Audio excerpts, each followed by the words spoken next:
Hi guys, Dave here, the Gastronomic Gardener, and I'm back again with our gardening basics. Have you ever gone to the plant store and looked at the label and it says something about zone on the back and wondered, what does it even mean? What does it even mean? Well, I'm about to tell you.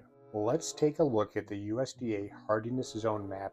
It's based on the average coldest temperature an area gets in winter. The US is divided into 13 zones, each separated by about 10 degrees Fahrenheit.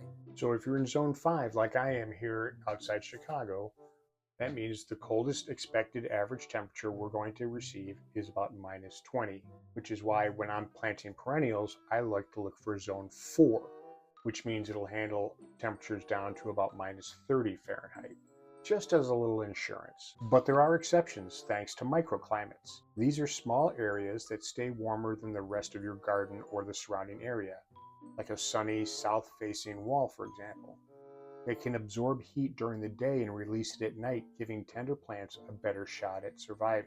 Still, I wouldn't count on microclimates for long-term survivability of perennials. Choose plants that are suitable for your zone, and you'll save a lot of headaches. Want help figuring out what would thrive in your area?